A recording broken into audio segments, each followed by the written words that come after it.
बिस्मिल्लाहिर्रहमानिर्रहीम। Dear students, अस्सलाम वालेकुम। 9th फिजिक्स के अंदर आज हम जिस टॉपिक को डिस्कस करेंगे उसका नाम है motion due to gravity and free fall motion. हम सब जानते हैं कि जब भी कोई चीज गिरती है तो जमीन उसे अपनी तरफ अट्रैक्ट कर लेती है।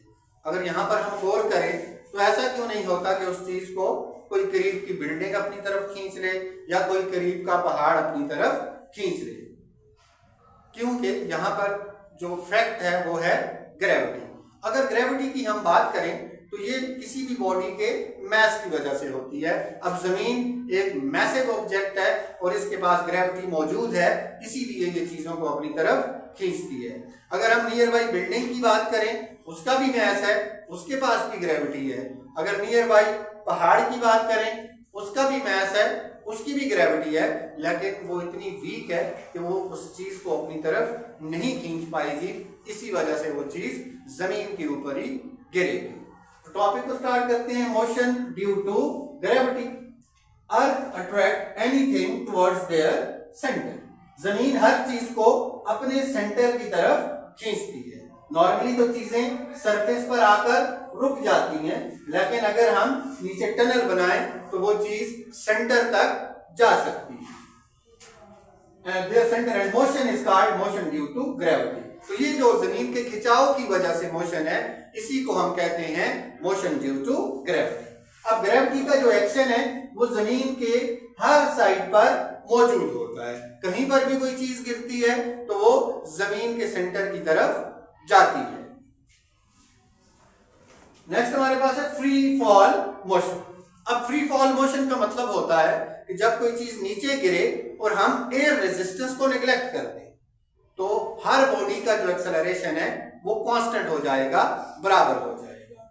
Motion in which air resistance is neglected and acceleration is constant. यानी जो भी चीज नीचे गिरेगी फ्री फॉल मोशन में, उसका एक्सेलरेशन हमेशा 9.8 मीटर पर सेकंड स्क्वायर के बराबर होगा और इसी को हम ग्रेविटेशनल एक्सेलरेशन कहते हैं। अगर हम फुट बेस की बात करें तो 32.2 फीट पर सेकंड स्क्वायर का ये एक्सेलरेशन कहलाएगा, जिसे एक्सेलरेशन ड्यू टू ग्रेविटी कहा जाता है। अब जब कोई चीज नीचे गिरती है, फ्री फॉल करती है, तो उसकी वेलोसिटी क्या करेगी? तो हम टॉपिक रखते हैं velocity during free fall motion. In free fall motion velocity increases uniform. जब कोई चीज नीचे फ्री फॉल करती है तो मुसलसल उसकी वेलोसिटी बढ़ती है और यूनिफॉर्मली बढ़ती है, एक जैसी बढ़ती है। So free fall acceleration is constant. इसी वजह से जब कोई चीज नीचे आए तो उसका एक्सेलरेशन हमेशा कांस्टेंट होता है और जिसकी वैल्यू हमेशा 9.8 मीटर पर सेकंड स्क्वायर रहती है। छोटी चीज हो उसके लिए भी यही वैल्यू होगी और बड़ी चीज हो तो उसके लिए भी यही वैल्यू होगी। Acceleration due to gravity, acceleration of freely falling bodies which is constant, जिसकी वैल्यू हम अभी डिस्कस कर चुके हैं। जब कोई चीज नीचे आती है तो उसी के एक्सेलरेशन को फ्री फॉल एक्सेलरेशन कहा जाता है। इसी चीज को समझने के लिए हम एक एग्जांपल लेते हैं। लेट्स सपोज हमारे पास कोई ऑब्जेक्ट है, ठीक है। वो ऑब्जेक्ट जो है यहाँ पर हम ले लेते हैं, ये एक बॉल है। ऑब्जेक्ट जो है ये एक बॉल है और इस बॉल ने नीचे गिरना है। तो शुरू में जब ये बॉल हमने हाथ में रखा हुआ है, इसकी वेलोसिटी 0 है और इसके लिए टाइम भी 0 है। जब इसने नीचे गिरना शुरू किया, टाइम गुजरा 1 सेकेंड, तो इसकी वेलोसिटी हो जाएगी 9.8 मीटर पर सेकेंड।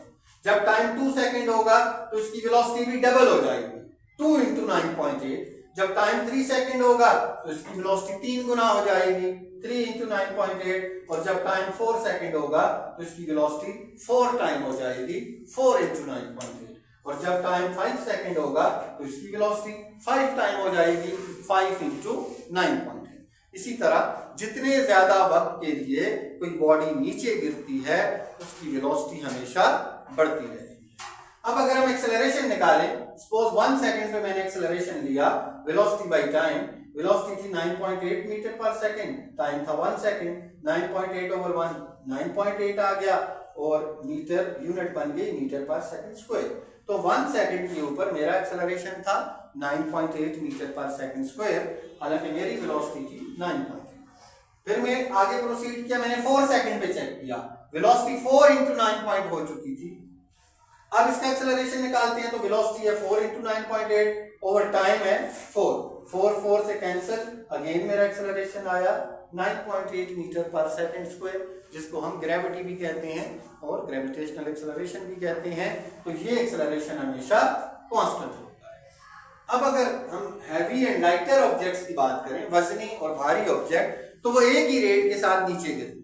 अगर हम एक पेज को और एक पत्थर को छोड़ दें और एयर को निगलेक्ट कर दें, तो दोनों एक साथ नीचे आएंगे, दोनों का एक्सेलरेशन 9.8 मीटर पर सेकंड स्क्वायर रहेगा। लेकिन अगर एयर रेजिस्टेंस मौजूद हुई तो फिर हम जानते हैं पेज का एक्सेलरेशन कम आएगा, वो स्लो आएगा, क्योंकि हवा उसे बहुत ज्यादा रोकेगी। इसी वजह से फ्री फॉल मोशन में हमने पहले ही कहा था air resistance is neglected, air resistance को हम नजरअंदाज करते हैं। तो यहाँ पर ट्यूब एक्सपेरिमेंट है, हमारे पास एक ट्यूब है जो एयर, जिसमें एयर मौजूद है। अब यहाँ पर हम एक स्टोन और पेपर को छोड़ेंगे, तो थोड़े टाइम बाद स्टोन काफी ज्यादा नीचे जा चुका है और पेज जो है वो अभी हवा में मुअल्लक है, हवा उसे रोक रही है। It's mean both are not falling at the same rate, दोनों का एक्सेलरेशन बराबर नहीं। लेकिन इसी ट्यूब को हम एवैक्यूटेट करते हैं। एवैक्यूटेट का मतलब हवा से खाली कर देते हैं। अब इसमें हवा मौजूद नहीं। अब मैं पेपर और पत्थर को छोड़ूंगा तो दोनों एक साथ नीचे आएंगे, फॉल्स एट सेम रेट, दोनों का एक्सेलरेशन बराबर होगा, जिसको हम क्या कहते हैं, फ्री फॉल मोशन। जब फ्री फॉल मोशन होगा तो इसमें याद रखना है जो हमारी इक्वेशन ऑफ मोशंस हैं वो भी चेंज हो जाएंगे। तो हम अभी इक्वेशन ऑफ मोशंस को भी उसी हिसाब से एडजस्ट करेंगे। तो हमारे पास जो इक्वेशन ऑफ मोशन है नॉर्मली रेक्टिलिनियर मोशन के लिए, तो उन्हीं को हम कन्वर्ट करेंगे free fall motion. Free fall motion और equations of motion. First equation of motion हमारे पास थी Vf is equal to Vi plus at।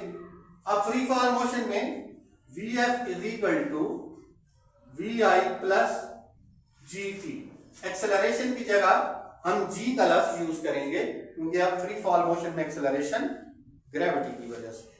Second equation थी s is equal to Vit plus half at square. अब s जो है इसको हम हाइट कह देंगे, Vit प्लस हाफ a को हम g कह देंगे, तो h is equal to Vit plus half gt square. ये सेकंड इक्वेशन होगी फ्री फॉल के लिए। एंड थर्ड इक्वेशन थी हमारे पास 2as is equal to Vf square minus Vi square. तो अब फ्री फॉल में 2a की जगह g, s की जगह h is equal to Vf square minus Vi square. तो इस तरीके से ये तीनों इक्वेशन जो है वो फ्री फॉल मोशन के लिए अब यूज होगी। यहाँ पर एक चीज और भी माइंड में रखनी है, अगर हो सकता है कि बॉडी जमीन से ऊपर जा रही हो या बॉडी टुवर्ड्स अर्थ जमीन की तरफ आ रही हो, तो उस सूरत में आपने साइन कन्वेंशन को माइंड में रखना है। जब कोई चीज जमीन की तरफ आ रही होती है तो उसकी ग्रेविटी को प्लस जी लिया जाता है, और जब कोई चीज जमीन से दूर जा रही हो तो उसकी ग्रेविटी के साथ माइनस जी लिया जाता है। माइनस का मतलब यहाँ पर ये है कि बॉडी जमीन से दूर जा रही है। ये साइन कन्वेंशन है जो हमें ये बता रही है कि बॉडी किस डायरेक्शन में मूव करेगी। तो ये था हमारा आज का लेक्चर। होपफुली ये लेक्चर आपके लिए हेल्पफुल।